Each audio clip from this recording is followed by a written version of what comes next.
بسم اللہ الرحمن الرحیم۔ السلام علیکم ورحمۃ اللہ وبرکاتہ۔ حضرت بلال حبشی رضی اللہ تعالی عنہ وہ صحابی رسول ہیں جن کو بالکل آغاز اسلام میں با اسلام ہونے کا با امتیاز ہے۔ ایسے خوفناک ماحول میں جب اسلام لانے کی پاداش میں سخت ترین مصائب اور آلام سے دوچار ہونا پڑتا تھا، حضرت بلال کو کفار مکہ سخت اذیتیں دیتے تھے۔ ان کو پکڑ کر لے جاتے اور دھوپ میں لٹا دیتے، پھر لا کر ان کے پیٹ پر رکھ دیتے اور کہتے تمہارا دین آلات عزا کا دین ہے۔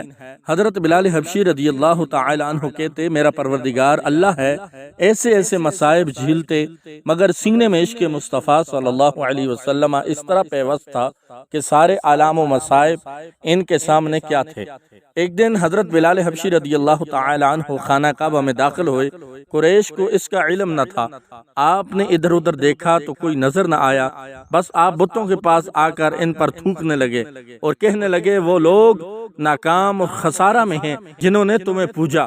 قریش نے ان کو گرفتار کرنا چاہا لیکن آپ نکل بھاگنے میں کامیاب ہو گئے اور مالک عبداللہ بن جدان کے گھر میں چھپ گئے۔ قریش کے لوگ عبداللہ کے پاس آئے اور ان کو آواز دی، وہ باہر آیا تو اس سے ان لوگوں نے کہا کیا تم بے دین ہو گئے؟ اس نے کہا مجھ جیسی شخص سے بھی ایسی بات کہی جا رہی ہے، اب تو میں محض اس کے کفارہ میں لات عزا کے لیے 100 اونٹنیاں قربان کروں گا۔ قریش کے لوگوں نے کہا تمہارے کالے بلال نے یہ سب کر ڈالا ہے۔ اس نے ان کو بلایا، لوگ ان کو تلاش کر کے عبداللہ کے پاس لائے، ان کو پہچانتا نہ تھا۔ اس نے حولیہ کو بلا کر پوچھا یہ کون ہے؟ میں نے تم کو یہ حکم نہ دے رکھا تھا کہ مکہ کے غلاموں میں کسی کو یہاں نہ رہنے دینا؟ حولیہ نے کہا یہ تمہاری بکریاں چراتا تھا اور اس کے علاوہ کوئی ان کو بکریوں کو پہچانتا نہ تھا، اس طرح میں نے اسے چھوڑ دیا تھا۔ اس کے بعد عبداللہ نے ابو جہل اور امیہ بن حلف سے کہا بلال تمہارے حوالے ہے، تم لوگ اس کے ساتھ جو چاہو کرو۔ یہ دونوں ان کو بطحا کے تپتے ہوئے حصہ میں کھینچتے ہوئے لاتے ہیں اور ان کے دونوں بازوؤں پر چکی رکھ دیتے ہیں اور کہتے ہیں محمد صلی اللہ علیہ وسلم کا انکار کرو۔ یہ کہتے ہیں کہ یہ نہیں ہو سکتا کہ دامن مصطفیٰ میں چھوڑو، اور پھر اللہ کی توحید کا اعلان کرتے ہیں۔ اس عذاب کا سلسلہ ٹوٹا نہ تھا کہ وہاں سے حضرت ابوبکر صدیق رضی اللہ تعالی عنہ کا گزر ہوا۔ انہوں نے فرمایا اس اسود کالے کو کیا کرنا چاہتے ہو؟ خدا کی قسم تم اس سے انتقام لے ہی نہیں سکتے۔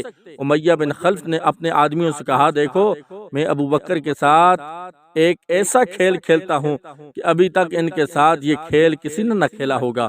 پھر ہنس کر بولا ابوبکر تمہارا میرے اوپر قرض ہے، تم مجھ سے بلال کو خرید لو۔ آپ نے فرمایا ہاں کیا لوگے؟ اس نے کہا تمہارے غلام نستاس کو۔ حضرت ابوبکر نے فرمایا اگر میں اسے دے دوں تو تم بلال کو مجھے دے دو گے؟ اس نے کہا ہاں۔ حضرت ابوبکر صدیق رضی اللہ تعالی عنہ نے فرمایا میں نے یہ کر لیا۔ پھر وہ ہنس کر بولا نہیں واللہ آپ کو اس کے ساتھ اس کی بیوی کو بھی دینا ہوگا۔ حضرت ابوبکر نے فرمایا چلو صحیح، یہی صحیح۔ پھر اس نے وہی شرارت کی کہ نہیں آپ کو اس کی بیوی کے ساتھ اس کی لڑکی کو بھی دینا ہوگا۔ حضرت ابوبکر نے فرمایا چلو یہ بھی صحیح۔ پھر وہ ہنس کر بولا اتنے میں بھی نہیں ہو سکتا جب تک آپ ان کے ساتھ 200 دینار نہ دے دیں۔ حضرت ابوبکر نے فرمایا تمہیں جھوٹ سے بھی کوئی شرم نہیں؟ اس نے لات عزا کی قسم کھا کر کہا اگر آپ یہ 200 دینار بھی دے دیں تو ضرور اپنی بات پوری کروں گا۔ حضرت ابوبکر نے فرمایا یہ بھی صحیح، اب جا کر یہ سودا مکمل ہوتا ہے۔ حضرت ابوبکر صدیق رضی اللہ تعالی عنہ نے اتنی بڑی قیمت بلال حبشی رضی اللہ تعالی عنہ کو خرید کر رضا الہی کے لیے آزاد کر دیتے ہیں۔ حضرت بلال کو جان نسل مصائب اور علام سے چھٹکارا ملتا ہے، کیونکہ عرب کے بت پرست اپنے بتوں کو بھی معبود کہتے تھے، اس لیے ان کے مقابلہ میں اسلام کی تعلیم توحید کی تھی، جس کی وجہ سے حضرت بلال کی زبان پر ایک ہی ورد تھا، تعلق اور عشق کی بات ہے۔ ہم جھوٹی محبتوں میں دیکھتے ہیں کہ جس سے محبت ہو جاتی ہے اس کا نام لینے میں لطف آتا ہے، بے فائدہ اس کو رٹا جاتا ہے، تو اللہ کی محبت کا کیا کہنا جو دین اور دنیا میں دونوں جگہ کام آنے والی ہے۔ یہی وجہ ہے حضرت بلال رضی اللہ تعالی عنہ کو ہر طرح سے ستایا جاتا تھا، سخت سے سخت تکلیف پہنچائی جاتی تھی، مکہ کے لڑکوں کے حوالے کر دیا جاتا کہ وہ ان کو گلی کوچوں میں چکر دیتے پھریں، اور یہ تھے کہ یہ تھے کہ ایک ہے کہ رٹ لگاتے تھے، اس کا صلہ ملا کہ پھر حضور علیہ الصلوۃ والسلام کے دربار میں مؤذن بنے اور سفر و حضر میں ہمیشہ اذان کی خدمت ان کے سپرد ہوئی۔ حضور علیہ الصلوۃ والسلام کے وصال کے بعد مدینہ طیبہ میں رہنا اور حضور کی جگہ کو خالی دیکھنا مشکل ہو گیا، اس لیے ارادہ کیا کہ اپنی زندگی کے جتنے دن ہیں جہاد میں گزار دیں۔ اس لیے جہاد میں شرکت کی نیت سے چل دیے، ایک عزم سے ایک عرصہ تک مدینہ منورہ لوٹ کر نہیں آئے۔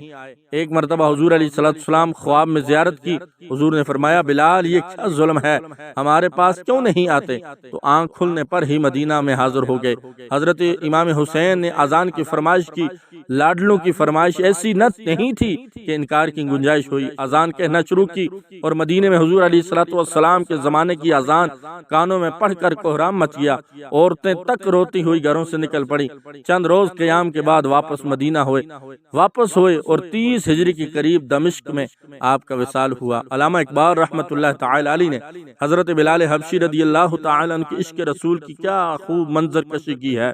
چمک اٹھا جو ستارہ تیرے مقدر کا، حبش سے تجھ کو اٹھا کر حجاز میں لایا، ہوئی اس سے تیرے قدے کی آبادی، تیری غلامی کے صدقے ہزار آزادی۔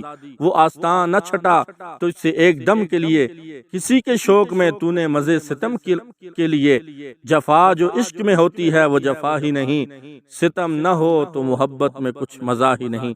ناظرین محترم، اس خوبصورت واقعہ کو خود بھی سماعت کریں اور دوستوں کے ساتھ بھی شیئر کریں۔